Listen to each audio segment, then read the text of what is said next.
Good evening, everyone. Thank you so much for joining us tonight for our webinar, Navigating College, Anxiety, Academic Success, and Beyond.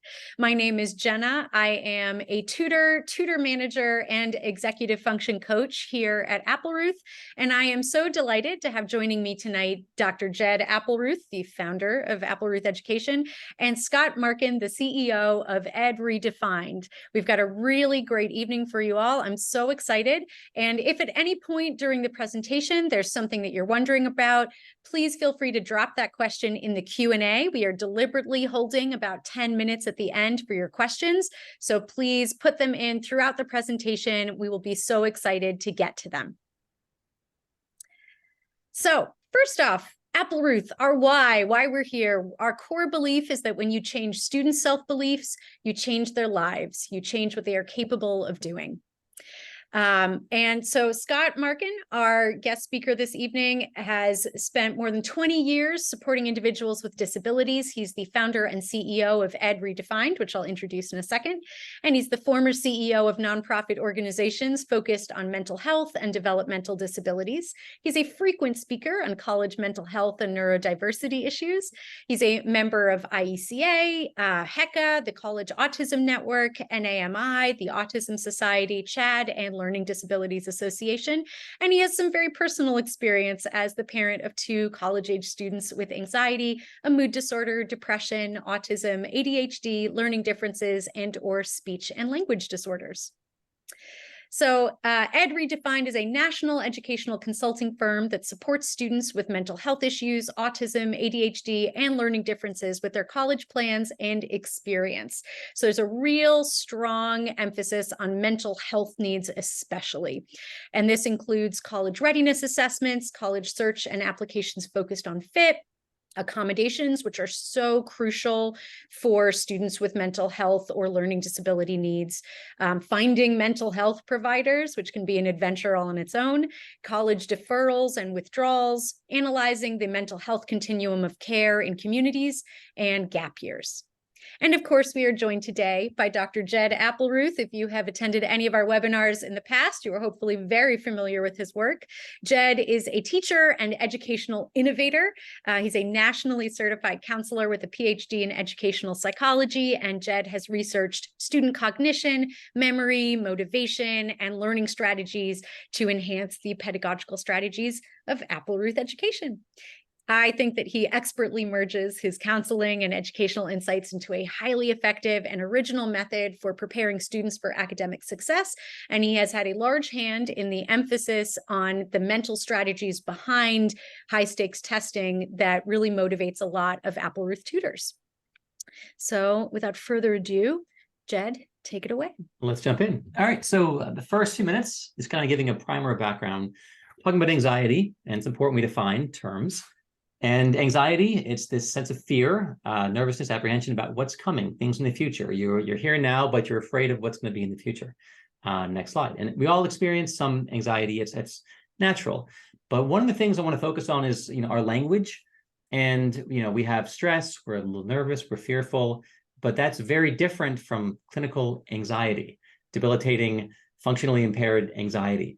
And so people bandy that term around. I have, severe anxiety. But there's a question of, are we adding a pathology, a level, are we making something that's normal and natural, I'm a little bit nervous, to turning it into a clinical term? And that conversation can affect things. Next slide. The stress is also a way to frame this. Like, it's normal to have stress in life. You can't avoid stress in life. It's part of it. Get you up in the morning, a little bit of cortisol, a little bit of stress of I got to function, perform. It's okay. We perform at our best with some stress. But again, anxiety, it turns it up a level and you're afraid of the outcome, and then there's a fear, and it can be problematic. So you're really losing the present and fixating more on a negative outcome in the future. That's anxiety. Next slide. And so again, stress, normal. Let's normalize stress. Got to have it, a little bit of stress hormone, a little adrenaline, a little bit of cortisol, great. Helps with problem solving, helps you focus. You can have some worries that repeat a little bit, still okay. You can learn some tools for relaxation and self-care before that becomes some kind of a big clinical event. Next slide. And then again, it gets maladaptive, it becomes problematic, becomes maybe clinical when you can't solve problems anymore. You're so caught up with this future outcome that's scary to you. You don't trust yourself. You can't, you lose the ability to do things in the present, and you're just stuck with imagining this negative outcome, and that's taking up a lot of the space, and you're losing your ability to do things in the moment right now. Okay. And then again, a disorder, and there are many forms of anxiety disorders, but they affect you. You're impaired functionally with your academic work. Your grades start plummeting. Socially, you begin to withdraw. Health and well-being. One of the cues I often look for is people, their sleep gets really dysregulated. Appetite gets off. They're not eating the same way. Health concerns really come up. So this is when anxiety becomes a clinical presentation and there are real problems. And that's when it's time for some, expert help at that point. Oh, Scott, and your mic. Yes. All right.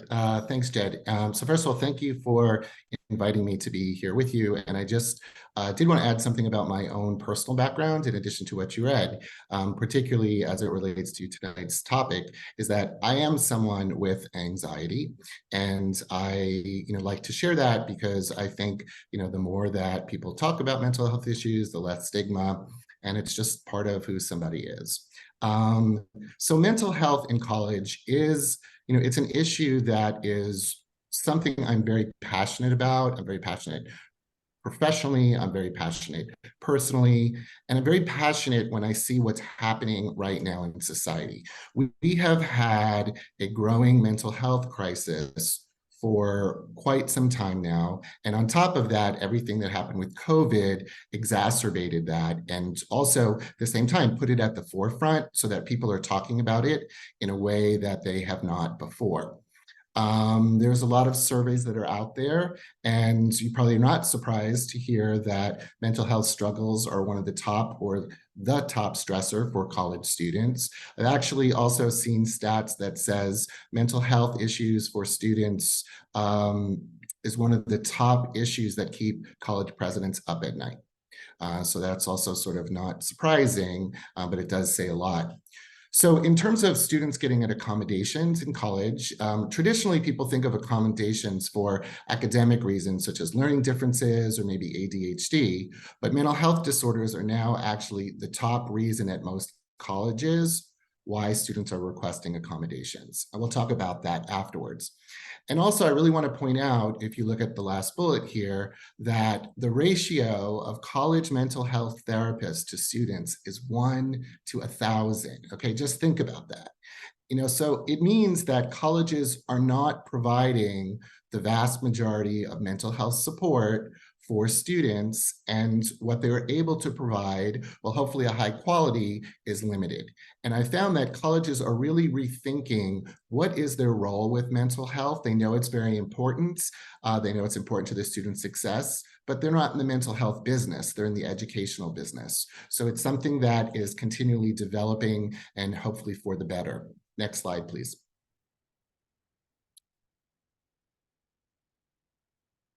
So when people think about mental health issues, there's a variety of mental health issues. And by far, the most common diagnosed mental health issue is anxiety. And there's different stats, that are slightly different depending on the source. This particular one, this chart, is from the American College Health Association. I have seen that anxiety was about 19% of all adults pre-pandemic. And obviously it is shot way up. But as you can see, when we hear of some very serious mental health issues such as bipolar or schizophrenia that's in here on the right, it's really a very small percentage of individuals that have serious mental illness, and that 1/3 of individuals are diagnosed, or particularly in college, in the last year, of having symptoms or diagnosis of anxiety. So it's very common. Next. So high school students are dealing with a lot, okay? Many of them just have so much going on, and it's something that now, if you're starting the college process, you're in the middle of the college process, it's something that is just one more thing, and it's a really important thing because it's a big transition in people's lives, and it is one of the, perhaps the biggest decision that somebody will make, and how it impacts their lives in terms of their career, in terms of their social life and friends. So there's a lot going on. So I love this image. However, I would like to have seen her, put this stuff in a calendar, okay? So to help her, manage it, if it's on her iPhone or whatever sort of app that she's using, so that maybe that would take some of the anxiety away, knowing that she's planning for it and to figure out how she can get everything done. Next, please. So when we talk about students, particularly high school students starting out right now, and anxiety, there's students that are in different places. There are students that, when I just talked about in terms of diagnoses, that start the college process with a known diagnosed anxiety disorder. And one of the things to think about is, where does that fall into any college decisions that need to be made? And I'll talk more about that, okay, later on. Also, there's many people that may have an anxiety disorder. It's undiagnosed. That could be for a variety of reasons. And also there's some people, the majority of the population, right, that does not have an anxiety disorder. But as Judd explained, people have anxiety and people have stress, but it may not be at the level where it's impacting your daily life on a regular basis so that it becomes an anxiety disorder. And what you may see from all of these students, of course, you can see students, and we do see students who are extremely successful in managing the inherent stress and the inherent anxiety around the college process. But you may see students that don't have an anxiety disorder struggle more during this process, which leads to just greater distress. And for some people, mental distress can actually become an anxiety disorder, which we had seen during COVID. And I do want to add, as a parent myself of 2 college-age students and someone with anxiety, that a parent's own anxiety, often has a very profound impact on the student's level of anxiety during this college process and during this transition in the student's life. Next. So when I think of to talk about it, I muted myself by accident there. I think about it in phases. And when you think about this, first of all, it's chronological. And it's also that everyone will handle it differently, as well as different phases may cause more stress for some individuals, more anxiety, and more ability to be successful in managing that. So I think for most people, once they start to begin to think about college and that they're going to go through this transition, this big transition, it brings up a lot of unknowns. And there's a lot of pressure that says, what am I going to do with my life? There's a lot of pressure to think about, what do I have to be doing now related to, or do I have to be doing anything now related to specific classes that I take or extracurricular activities, as well as, I think I might want to be an engineer. So what does that mean I need to do? But I don't really know I want to be an engineer because I'm only 15 or I'm only 16. So that is a stage where it causes, a lot of unknowns and periods of anxiety. Then the college search and the application process can definitely be, anxiety producing for people, but it doesn't have to be. If it's planned out properly, if you take into account how you learn best, how you handle anxiety, it's something that really can be organized and managed well. I think, though, what I've seen is during this process, during the college search process, there are some individuals who have anxiety as a diagnosed anxiety, or they're experiencing more stress and anxiety. You may see things like they procrastinate on this, they become overwhelmed and they shut down. They decide to actually just stop. They may not do anything. They'll stop working on their essays. They will stop looking at schools, or they found one school, and even though that school maybe only has a 3% admissions rate, they're done. They just don't want to go look for anything more, apply for anything else.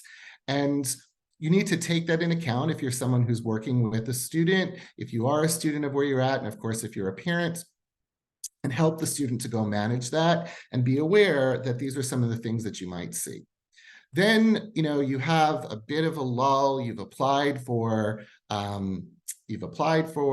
colleges, and you're waiting for your decision. Now, that could be very, very anxiety producing. You just don't know. Some schools you can hear in a week, some schools you may not hear for months. So that's a period of really an unknown. And then I would say there's a reprieve, right? Is why a time like you hear that senioritis, okay? Not doing too much, I got into school, I know where I'm going, and I'm gonna graduate, okay? And I say, first of all, enjoy it. And I'm not probably supposed to say this, but your grades certainly do not matter as much in your second semester towards the end of your, senior year in high school. You, of course, don't want to go from all A's to all D's, but it's a time that you can take a break and that you can enjoy the hard work and success, that you've seen. So once people graduate, then there is another period, I think, of anxiety when starting to think about, oh my God, what is everything that I need to do related to starting in college? I have certain skills, but I don't really know what my skills are. I've never managed a budget. How am I supposed to go ahead and pay some bills? How am I supposed to go ahead and pick out my classes? And we'll talk a little bit about that. And again, creating a plan and managing that. But that's a period where you may see heightened anxiety, of course, excitement at the same time. And then once people start at college, that is, something that it's really important for people to think about, I think, beforehand, how they want to start college, so that they're not overwhelmed with everything that is coming at them and so much in a transition. And you may see that transition through the first semester or the first year.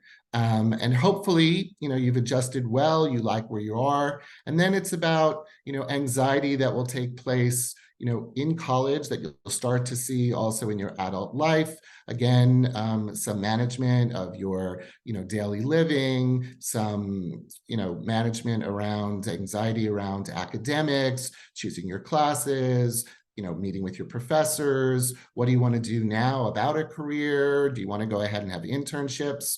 So they all come in phases, and I suggest that people sort of think about where you are or where your child is or where a student is in this phase in order to most work with them successfully to continue in the process.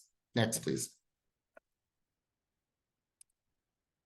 Okay, so you can receive accommodations in college. Now, one of the things about college that's very different than high school is that support services are very decentralized typically. They are not available in one place the way you typically would see in high school. You go to one person, you work with them, they're out communicating with you, seeking information, recommending some perhaps supports that you need. It doesn't work that way in college. And that is a big change for many people. Now, the biggest reason why is that the law that governs accommodations changes from high school to college. In high school, it's the IDEA, which entitles people to special education services. And once you go to college, it's no longer about that. It's related to the Americans with Disabilities Act, which relates to providing equal access to other students. It's not about providing you with services or finding the best way for you to be successful. It's about giving you equal access to your education compared to other students. So how does that impact people with accommodations? Next slide, please. So you need to have documentation. And one of the things that people typically do not know is that they think if you have an IOP or you have a 504 plan, that will just transfer to high school. But it doesn't. And it actually ends when you officially end high school. So if you're seeking accommodations in college, what does that mean? What do you need to do? Are you going to be guaranteed accommodations if you receive them in high school? And the answer is no, you're not going to receive them automatically. But also, if you were someone who did not receive accommodations in high school, you may be able to receive them in college. And I work with numerous students, particularly students with mental health issues, that are now receiving accommodations because of the documentation, because of the American with Disabilities Act, and how it's impacting them. So more and more colleges are posting often on their website the documentation that you need that varies by disability. A lot of times you may hear that someone needs a neuropsychological testing, they need psychoeducational testing, and that is true for certain, for certain disabilities. If you have learning disabilities, for autism, typically for ADHD, but that's not typically the case as we're talking about anxiety, and I'm going to mostly focus on anxiety, related to if you are seeking accommodations for mental health reasons. And often that process is a lot simpler. You need to go work with your mental health provider, a current mental health provider, to go ahead and someone is licensed to have given you a diagnosis, someone has licensed to determine how that diagnosis was made, and to share how the mental health issue, or specifically anxiety, is impacting you. Now, it's not okay just to actually say, I have anxiety, and you're going to get accommodations. If you fill out a form and you request that, you likely won't get accommodations. What happens a lot of times that people don't understand is that they need to actually explain what is called, this jargon term, the functional limitation. What is the functional limitation of your disability on your education? So for example, if you have anxiety, maybe it's hard to focus in class because you're feeling very anxious. So you're going to miss some of what the professor says.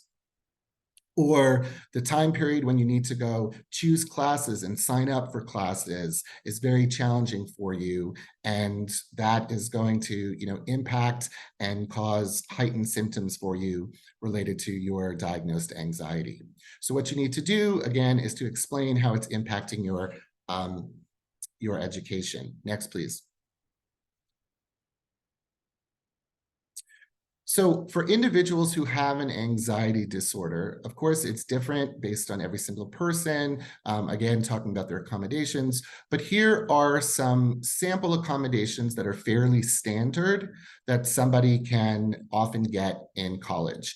And I actually do work with individuals to look at what accommodations they may want versus what's actually available, what was on their IEP that they can potentially get, what they may not get in college, to figure out an individual plan. So the thing that people typically get is extended time on tests. And what I really want to point out is that in college, it is very challenging to get college accommodations for extra time on assignments. And that is something that you see a lot in high school IEPs, and you're not going to typically get that in college. So if that is something that you have, what I recommend as a strategy is start to fade out accommodations that you will not receive in college, and typically starting the second semester of your senior year of high school, where hopefully you'll be able to rise to the challenge of not having some of these accommodations. But if you're struggling, there won't be the same degree of natural consequences as if you perhaps are starting right at college. So taking exams in a quiet location, I want to point out that you typically need to schedule it. You can't just say right now, I want to take this exam. Often you need to go ahead and schedule it a week, 2 weeks in advance if you want to use that accommodation. And for individuals who have some executive functioning challenges, that can create some challenges. So I recommend normally, as soon as you get your syllabus, go ahead and start to book rooms for the major times when you have tests. Just sort of quickly is that, in college, you have to take very different level of notes than in high school. And one thing that people typically do not have in college that they may be able to get is access to notes. There's a growing trend for colleges to use, very cool note-taking software. And I typically encourage students to go ahead and practice using that note-taking software over the summer before they go. So it's one thing that is less, anxiety producing, one less thing coming at them with all of the transition. And the last thing is something that doesn't relate typically to high school is priority registration for classes. Typically, you can't get that for your first semester based on when students actually register, but that is something that is often very helpful for individuals with diagnosed anxiety. Next, please. Okay, and I'm going to go through this very, very quickly because I know, Jed, we need to go move on to you.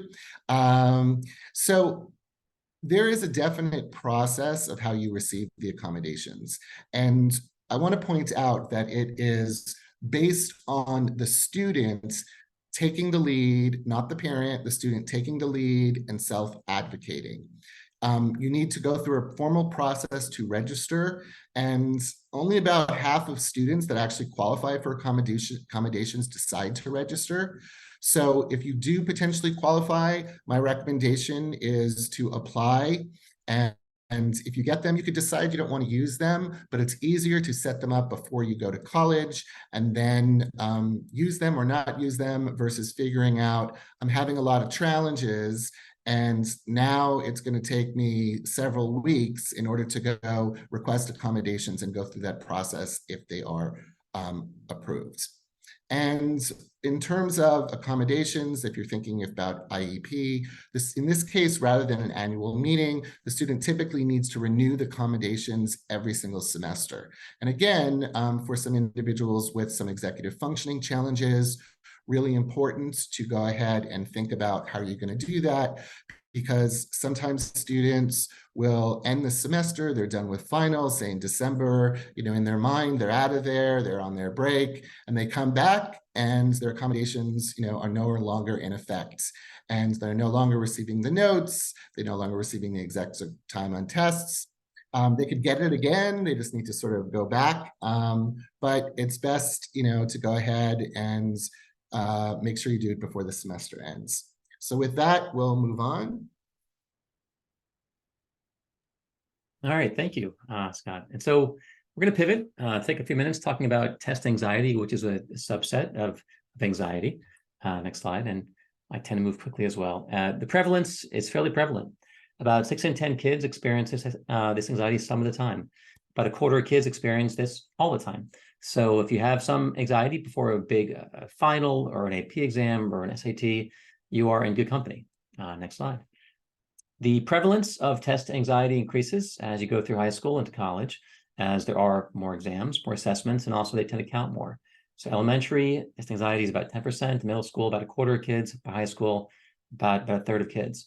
And the anxiety goes from being more physically manifested, I have a tummy ache, my head hurts, to more behavioral, skipping and not going to school, or emotional, is feeling really excess worry. So it goes from physical somatic experiences of anxiety towards more cognitive and behavioral as they get older. But definitely, again, it gets increases with time. Next slide. The kids who have anxiety, they tend to put off starting their work, doing their work. They're nervous about the outcomes. Again, their mind is in the future of, oh God, what if I fail? Versus let me get my problem-solving centers active. Let me be focused and effective in the present. They lose that problem-solving capacity if they're really fixated on some negative future outcome. You spend more time prepping for tests often and not as efficient with your academic work. You're dedicating about 4/10 of your time to off-task, task-irrelevant thoughts. So there's so much of your thinking is not going towards optimizing my study, maximizing my time. I'm thinking about, oh God, what if I don't do well?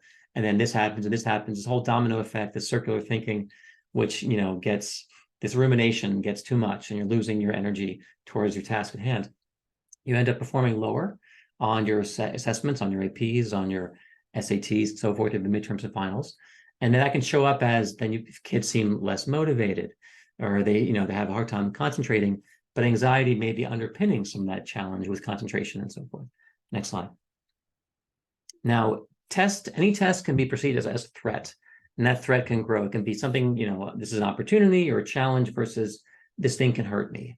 This thing can have a real negative effect on me. Therefore, if I screw this up, oh gosh, big consequences. That's when things pivot from, I got this, I can do this, I can prep for this, to now I'm afraid of a negative outcome. And the thing of it is, though, that perception of that assessment can change. That percent, it can be a threat, or again, no, this thing's a challenge and you've got this, versus I should be afraid of this thing. So that is a reframe right there, which is a very important one. Next slide. Now, there's a famous 1908 Yerkes-Dodson curve. We're looking at how stress affects performance. Some stress, you gotta have it. It's without stress, no one performs at their best. Stress makes us all rise to the occasion, makes us get up in the morning, open the book, pay attention, a little bit of adrenaline. It's a good thing. It helps you, attend, helps you, rule out distractions. So you need some, epinephrine, you need some cortisol. It's important. Some stress hormones, but then too much, when they flood, then you're down the hill, and then it goes from eustress, which is good stress, to distress, which is bad stress. So again, it's all about this tightrope. Some good, too much is bad, but too much, we have to find a way to rein it back. Next slide. One of the major effects, one of the reasons why test scores drop with too much stress and cortisol, when you have the stress hormone that's coursing, it affects many systems in terms of your breathing, skin tension, your vision, but also it affects your working memory. And that's what you need a lot of when you're trying to take tests. When there's too much cortisol, they've tested this with strips and saliva strips, you have a harder time remembering. So I read something, I'm under stress, I can't remember, like, what did I just read? So that is really what happens to kids. They're worked up, their thoughts, there's cognitive obstruction, I'm thinking about some other outcome, but also I'm reading a paragraph and then I blank. What did I read? That's too much stress hormone. So that's part of how this shows up. Next slide. Things which can help. And this is going to be a fast kind of lightning round. But again, these are like 15 short things which may help you. There's much more depth behind each one of them. One of them, the whole piece of anxiety is perpetuated by self-talk, negative self-talk. The things you're telling yourself, they matter a lot. The negative things of, because there's a great book called Chatter, I think is really fabulous. Ethan Cross in Michigan doing some good research up there. About what are you telling yourself, and that what you're telling fuels the anxiety, it gets the amygdala tamped up, which sends the stress hormone down to the adrenal cortex. It's all, but your inner thoughts matter. So part of it is learning how to calm down your thinking, address, pay attention to thinking. That's mostly what cognitive behavioral, therapy is about, is looking at the thoughts and what are you telling yourself? Can we adjust that and reframe that? Next slide. And so the first thing is, how to prime your inner coach. Next slide. And what that is, your inner coach, I imagine there's a construct of the wise adult, the wise part of you that helps you stay focused. So you have your fearful part saying, oh God, this matters, this counts, a third of my grade. What if I screw? Oh, here it comes. I missed 3 questions now, but now I'm in trouble. And that whole thing starts blocking creative thinking, cognitive flexibility. All those thoughts come and shut you down. Versus the coach, what your best coach would say. It's like an inner construct of, it's okay, Mr. Problem, stay focused, stay like what the wise centered part would say to you, and learning how to practice that, how to cultivate that, how to bring that into the room. So this becomes an ally. It's an inner resource, learning how to get better with inner resourcing. And that's part of shifting your inner self-talk. And so part of it, again, you get that part going. It helps. And you want to also get to the frontal cortex. The amygdala is kind of midbrain, and that's looking for threats. And the amygdala sets off this whole cascade of hormones and modulators, for your body systems. But the frontal cortex is all about problem solving. And it's how do I get myself back up here to the problem solving center, away from the, oh God, I'm afraid center. And that's a shift, which you can practice and work on that. Next slide. So one thing which helps kids get better at feeling less anxiety is having some experience of success. And there's a giant in cognitive therapy, Albert Bandura at Stanford. His whole work, cognitive theory, was about self-efficacy and mastery experiences. And he found that all these things, there are many ways to increase your sense of confidence in your abilities, but one of the best ways is an experience of mastery. Having some success lowers anxiety. So if as a tutor, like, can I create the conditions in which a student feels themselves as being competent, capable, and successful? And then for us in testing, it's giving kids practice tests, learning how to, do okay in a controlled condition. Then I develop some self-efficacy, self-confidence, and then that lowers anxiety. So some success helps make you less nervous. That's a part of it too. Next slide. One thing I've worked with students is, how do I externalize? I'm swimming in anxiety and negative thoughts. If I could do a cognitive shift and put that outside of myself, let me actually embody that into a being, a negative critical anxiety monster, and give it a name. This whole thing in therapy, if you name it, you tame it. And part of it is, let me call this, oh, that's just, worry Murray, or that's some kind of being. I've had kids draw it before. And then when those negative thoughts come up, oh, it's not me losing control, that's just Murray. And that's your job. Your job is to make sure it don't screw up. And so part of it helps you create some cognitive distance, some separation from those negative thoughts. So giving it a name and an image can help some kids separate themselves from those negative, fearful thoughts. Next slide. Pulling from other domains of competence, everybody has ways they manage arousal and anxiety. Some kids are going to be athletes when they have a big game and they get worked up. How do you calm yourself down? Some kids, before they go on debate or on stage, any area where there's some performance, you have to do some self-management.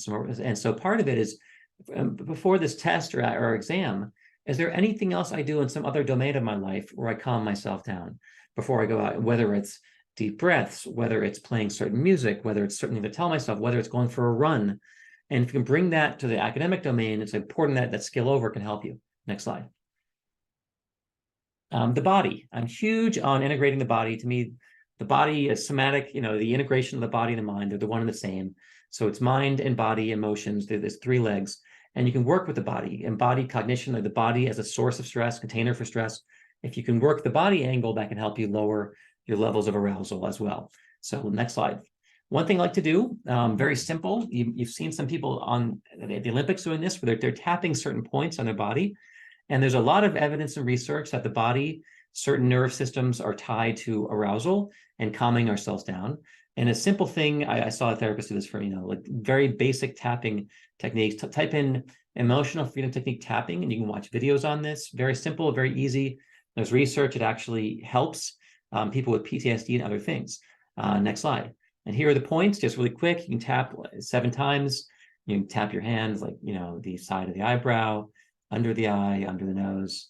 And when you tap these things about 7 times, whenever I do it, I start calming down. Even doing that just right there, my body starts relaxing, which is really neat. I don't understand it, but it's very simple and can help certain kids. Next slide. In a very similar fashion, breathing. So many systems, they've spent thousands of years working on how the breath calms down the emotions. And now we know about the vagus nerve. We've seen some, put people in MRI scanners, functional MRIs, and we have them, we have them do deep breathing. We see what happens with the brain. And now we know that the diaphragm is connected to this big wandering nerve, the vagus nerve, which goes, from the brain down to the tummy, down to the diaphragm and below. And this slow diaphragmatic breathing stimulates the vagus nerve, and that breathing pattern sends calming signals, lowers blood pressure. It lowers, it really brings down stress hormones, heart rate, blood flow, all these things. So deep diaphragmatic breathing, if you get good at that, helps lower anxiety. It's hard to be really jacked up in anxiety and breathing slowly in a regular fashion. Next slide. And it's learning how to do that, showing kids. Some kids, they say, sure, I know how to breathe. It's like, show me. And they're breathing like, they're doing like those shoulder thing. Like, that's not deep. That's not diaphragmatic breathing. And so your diaphragm, like if you've ever been a singer, like it actually, like your stomach actually goes out. It's not chest breathing. It's not shallow. It really is deep. It's learning how to do this. You can watch videos, deep diaphragmatic breathing, and practicing before you're in the stress condition, building the confidence before you get into the stress condition. Next slide. All right, mindfulness. It's the rage. There's a reason for it. Learning how to watch your emotions, learning how to observe, learning how to, just pay attention to your breathing, calm things down, taking pauses. Next slide. And there are many ways to do this. I love anything contemplative. I was doing Qigong yesterday. Very slow, very grounding.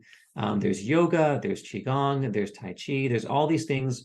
There's just sitting and paying attention, observing, listening, and calming down your thinking. Next slide. So anything your kid's into, whether it's some kids I've seen who are worked up and they get into a yoga practice, they movement, Qigong, all these things, they're simple and they don't cost anything. You do them in your room and it helps you calm yourself down. Very helpful using the body. Next slide.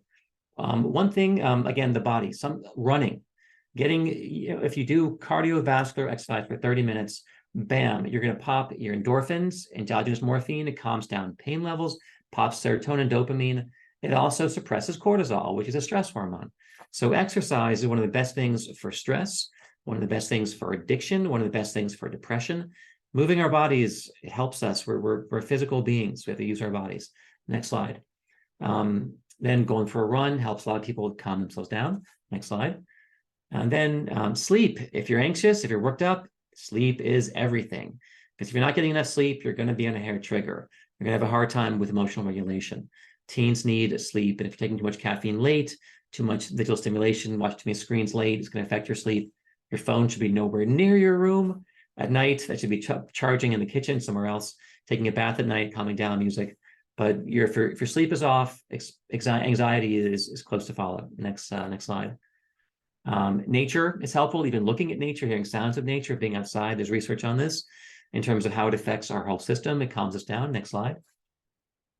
Human touch, connection. It's one of the oxytocin from human connection and touch, from getting a hug, from petting your dog, calms down your blood pressure, calms down your respiration rate. Giving a hug to a friend for like 10 seconds, holding, you relax. We see this in other mammals too. Whenever mammals like get comforted, petted, the slow like afferent nerve touch, it calms down cortisol levels. So human touch can be a way to help reduce anxiety. Next slide. And from that, there's food is important. Diet. If you eat a bunch of sugar, simple carbohydrates, blood sugar spikes and crashes. That's going to affect your regulation of your emotions and your mood. So food matters too. Next slide. But the physical touch, havening, that should have been before. Really a cool technique. Google it, havening. And all it is using this, the slow touch, which we do with our babies when they're crying, when they're sad. Slow, calming touch to ourselves calms us down too. When you do this, like this slow, repetitive, it starts calming down the body. We have these nerves, afferent nerves, which calm down our system of, arousal. So you can do your palms, you can do your arms like this. Very simple. It's free. And then doing this calms you down. So again, use the body. Very key. Next slide. And then journaling, writing about anxiety. If you're having circuitous thoughts, you're thinking, you're ruminating, you can't get out of this loop, stop for 10 minutes and write down what's going on. What am I afraid of? What am I feeling? That helps you kind of wrangle it. Next slide. There's research out of Chicago, Ramirez, Sean Baylock, that expressive writing, it drops rumination and increases performance on assessments and other things. So writing can be also a therapy. All right, that's my quick 30 slide wham bam. And Scott, I think it's back to you. Thanks, Jed. So there was a lot of great information, and I know that I will be going back to watch this and trying some of those techniques like havening. So I appreciate that. So I actually really liked when you spoke about text anxiety, and I just wanted to bring up that's an example of if a person has text anxiety, they may not receive any accommodations in high school, but they may be able to receive accommodations in college. And why is that? It's because, most college classes are not ongoing assignments, testing you weekly, homework assignments. Some classes may only be a midterm and a final. So therefore, the importance of that is much greater. So I do see that a lot, and some support students who didn't have accommodations before.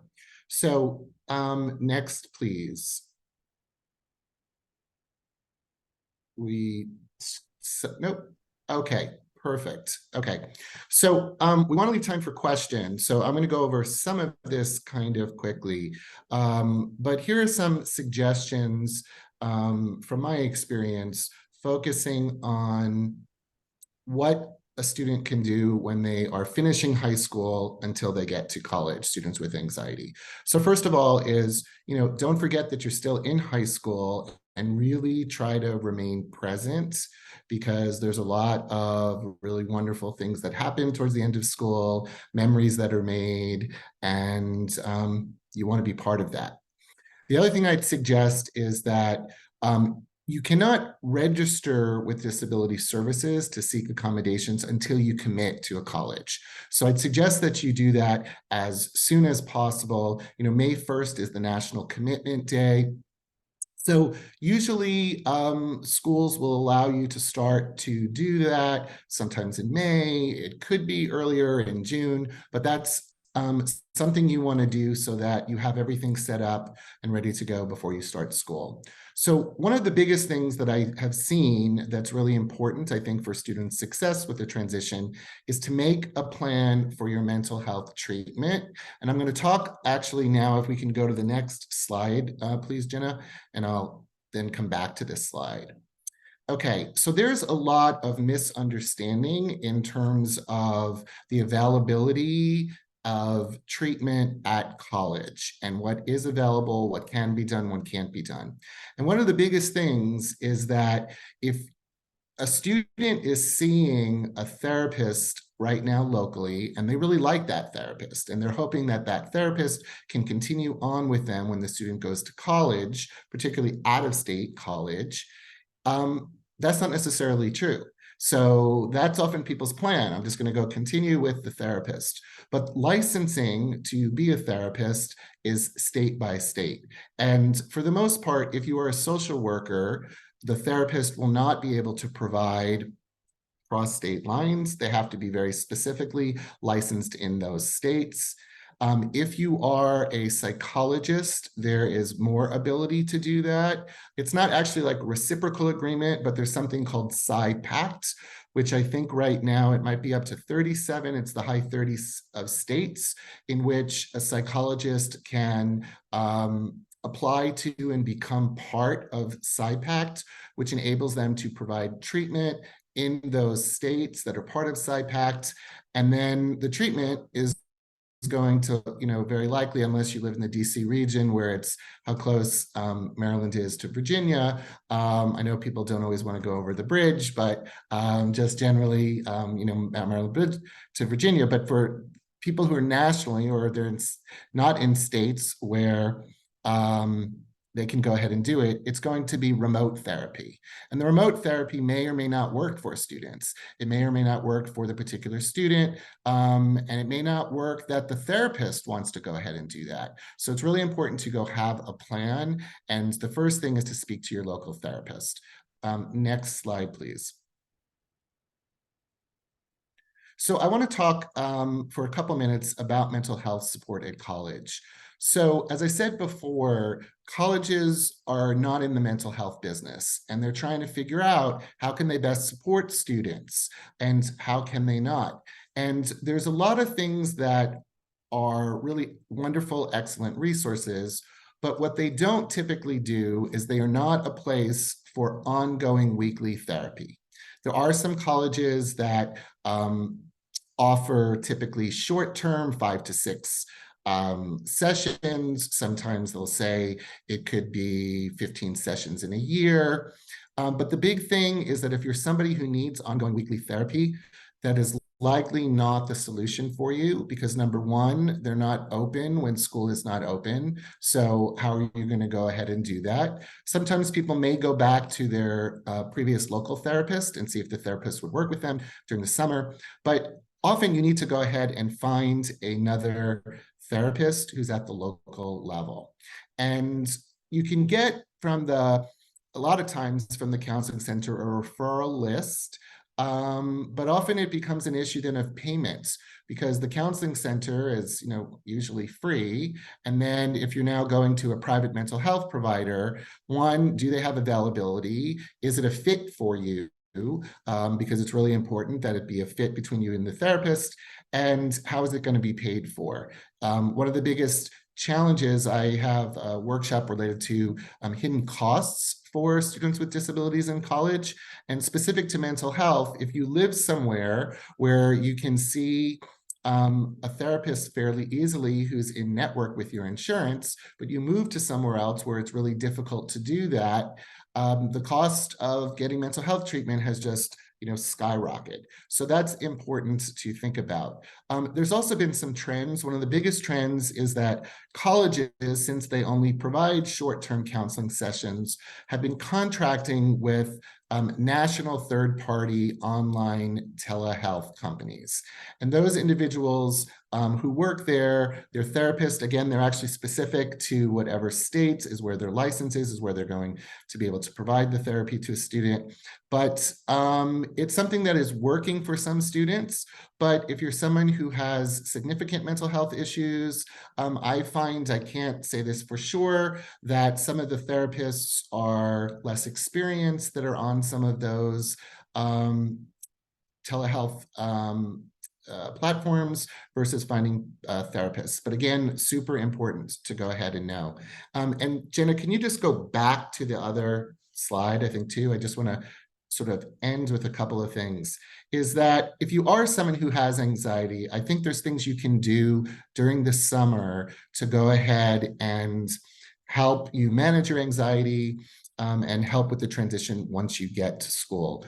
One of the biggest things is that if you are someone who takes medication, it's important to understand what is the medication. I'm not a medical professional, but it's important to understand what is the medication.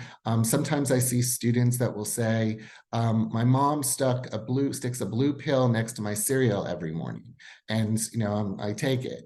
And in order for them to be independent, unless the parent is going to be calling them every single morning to go ahead and take the medication, if they take medication in the morning, it's really important to understand and practice how to do that. And there's also several systems that are set up that could be used as backup for checks and balances.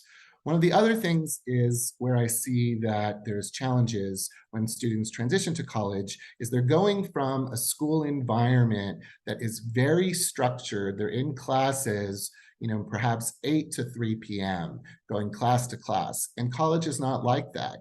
College, you're in class very little time and you're actually doing work on your own. And so the idea of how do you manage your unstructured time is hard for many people. And that creates, anxiety for a lot of people. So as you're in the summer, the end of school, try and find ways to structure your unstructured time will help you once you get to college.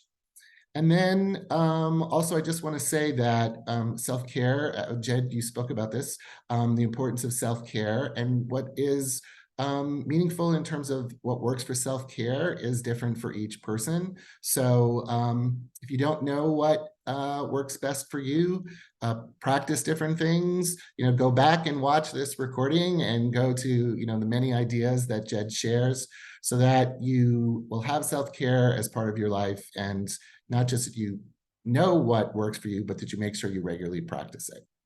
And so with that, I think I'm going to turn it over to you, Jenna. Wonderful. Thank you both so much. We've got a few minutes left to do a Q&A. I know there's already been a question about whether there will be a recording sent.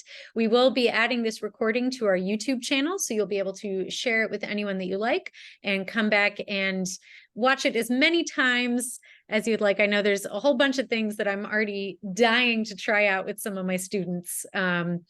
Although I definitely already use the name your monster trick. One of my students recently named hers Hector, which I think is really good for a variety of reasons. Oh. And it was great because you could depersonalize and just say, like, did Hector show up on the reading section? So it's really more about being able to separate that. So I can vouch for that one in particular. That one's really great. So if you have any questions, please pop them into the Q&A. Just that we can answer those for you. There were a couple that were sent ahead of time, so I'll start with those. But if you have any questions, please pop them in. I will try to prioritize live questions. So the first question I think is a good one for you, Scott. Someone was saying, my student has a lot of anxiety, but they're also really interested in some of these highly selective colleges. Is that a bad idea? Or if they're really excited about it, should I let them try? So that's a great question. And of course, it's going to depend on the individual. I think that you could look at how is the student currently doing if they are in a competitive high school in a competitive environment, and what's their potential to go up another level in terms of the work. I think more important is to understand the culture at each individual school. And some schools are very academically competitive to get into or academically rejective, but it's more of a collaborative culture when you're there versus some schools where it's a competitive culture. And that could depend on major. It can depend on, numerous things. So I would say, try to investigate the college culture and see how that would work for you. And I'd also say, if you think about where the anxiety is, one other thing is that in college, in some classes, there's a lot of group projects and there's group studying, and that works really well for certain people. For some other people, it doesn't. So I don't think you can blanket say apply, don't apply. I think it's based on the individual and the school, but I don't think you should definitely say don't apply because of potential anxiety. But it's important to think about where that falls for the student. Yeah, absolutely. I know from personal experience, I won't name names, but I know when I was touring colleges back in the day, I went to 2 different very rigorous campuses, and the first one, the students were saying, oh yeah, it's really great, but obviously I'm very stressed out, but it's great.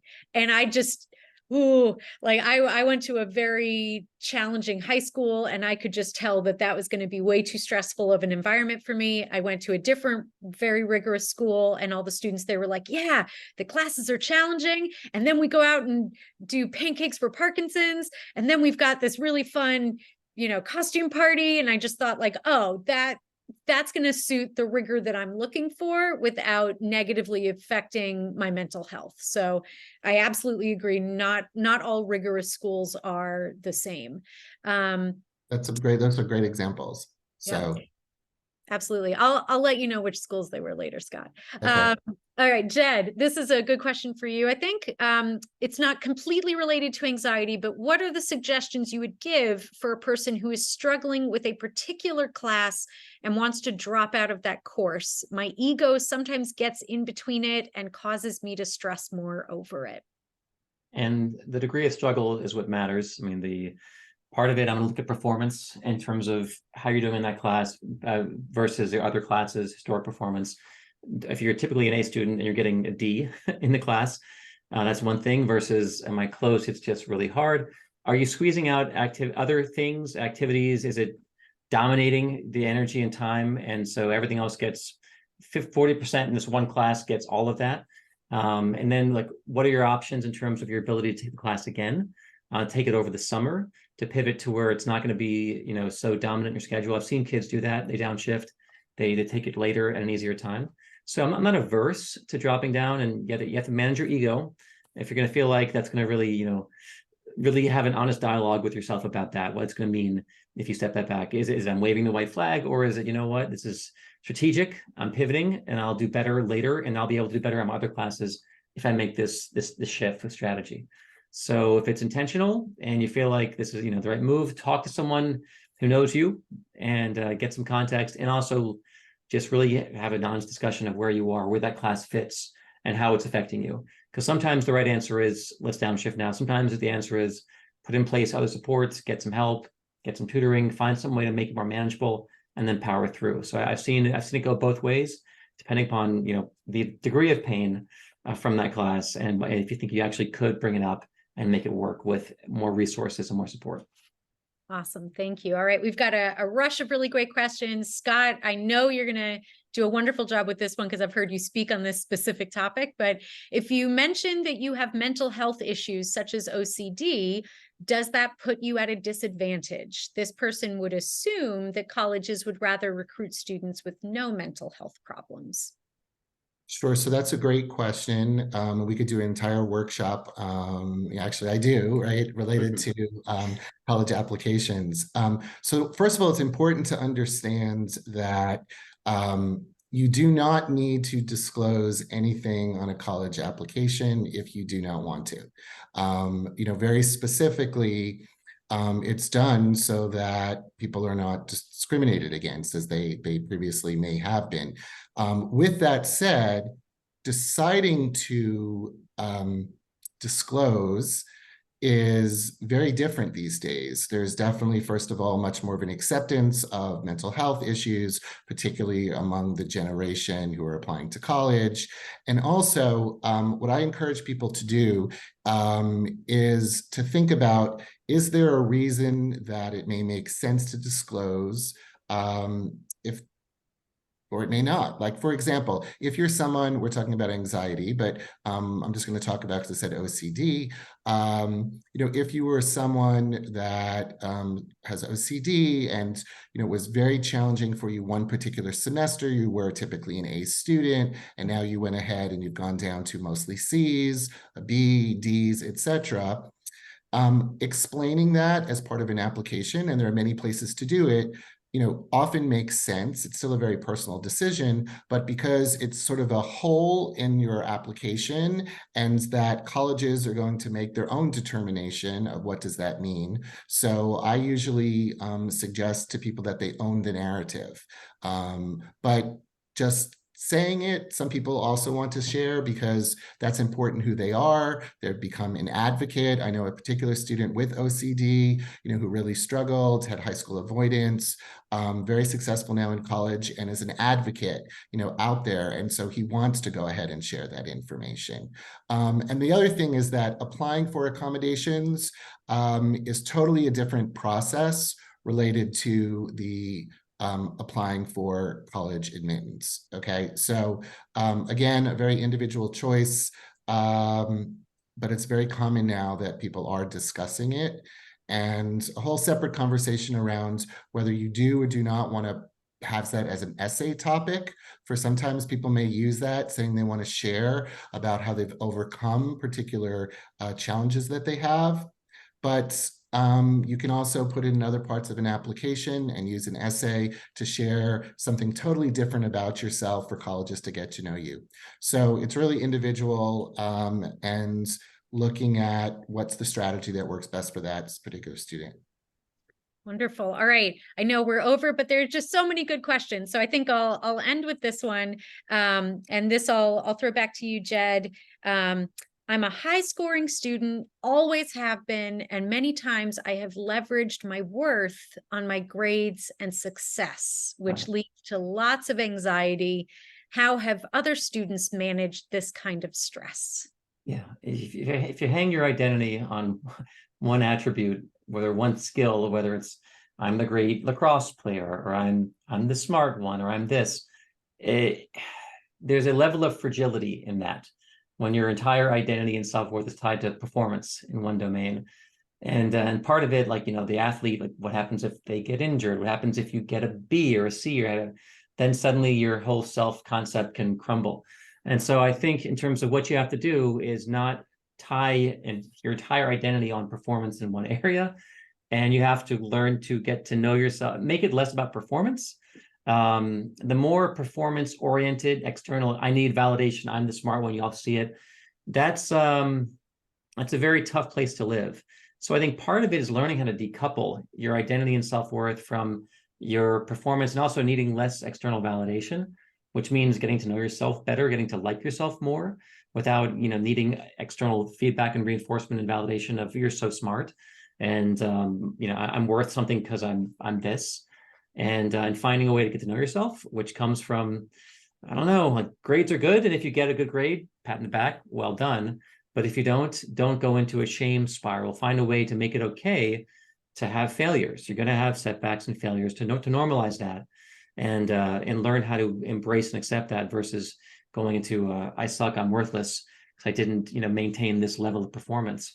And learning how to get off perfectionism, get off that performance wheel, and getting to know yourself, slowing things down, finding value in other things that are not tied to academic performance and grades, where you are worth, where I'm a good brother, and I was kind to my grandmother, and I did this thing, and I have worth in other areas, not just I get A's, I'm the smart kid. So it's really this big, and college is so much about identity formation, creation, learning who you are, and never just identifying with one narrow piece of, you're a world, you're a cosmos unto yourself. And there's so much to, not just I get A's. And so it really is going easy, taking deep breaths, learning how to calm things down when you get stressed and aroused, and learning how to, when you have a bad grade, like sitting with it. I think settling in, not with fear is out there, like learning how to counter that. Like it's having some self-nurturing and like self-love, and it's okay. How would I tell a friend who got a B? You know, like it's so not you're worth less, like it's okay. And treating yourself like you might treat, you know, someone you love or care about, like your little brother or something like that. So it's treating yourself with the same compassion and love and learn. It's really about love. It's about self-love and performance, and it's about fear. So it's shifting from a place of fear orientation towards trust and self-love. That really is a big pivot there. Wonderful. And I'll add in a little pitch, students, to give yourself opportunities to fail where it feels safe. So maybe that's you take a pottery class and you've never done pottery before and you know you're going to be horrible at it. That's okay. So give yourself a time to practice being okay with being bad at something. It's a really great skill to have as an adult, as a person in life. Like if you only want to do things that you know you're going to be great at, that's going to end up being really limiting. So that's just my little pitch. All right, there were so many amazing and wonderful questions.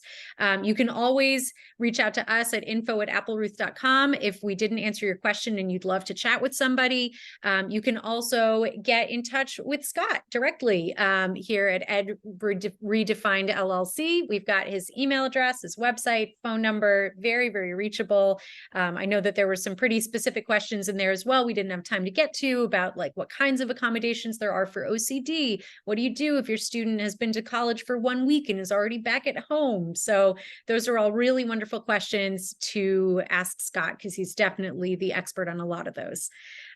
There's also a wonderful Facebook group that he recommends that you join.